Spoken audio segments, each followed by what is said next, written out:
শুক্রবারে দুপুরে ফাটাফাটি একটা লাঞ্চ থালা সাজিয়ে নিয়েছি। নমস্কার বন্ধুরা, শুভ দুপুর। তো তোমাদের দুপুরের কি লাঞ্চ হয়ে গেল? আমার এই হলো। তো চলো আজকে দুপুরের লাঞ্চে কি কি ছিল। আর খাওয়া দাওয়াটা কিন্তু দারুণ হয়েছে। প্রথমে নিয়ে নিলাম গরম ঝরঝরে ভাতটা একদমই গরম।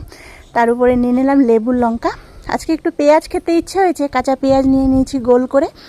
পটল ভাজা, ভোলা শুটকি মাছ বাটা করে নিয়েছি, শুকনো লঙ্কা, কাঁচা লঙ্কা, পেঁয়াজ, রসুন বেশ ঝাল ঝাল করে বাটা করেছি, এত সুন্দর লাগলো খেতে। সাথে ছিল ডিমের কষা, যেটা বরমশাইয়ের খুব প্রিয়। আর আমার জন্য ছিল সয়াবিন, আলু, পটল দিয়ে একটা মাখা মাখা তরকারি। আমার আজকে ডিম খেতে ইচ্ছে হচ্ছে না, তাই এই তরকারিটা দিয়েই ভাত খাবো। সব মিলিয়ে দুপুরের লাঞ্চ থালাটা দেখতে যত সুন্দর লাগছে, খাওয়া দাওয়াটাও হয়েছিল অতটাই সুন্দর।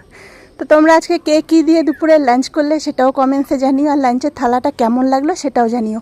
আর আমার মতন কে কে আছো গো এরকম শুটকি মাছ বাটা, শুটকি মাছের তরকারি খেতে পছন্দ করো? আমার কিন্তু খুব প্রিয়। আমার সাথে সাথে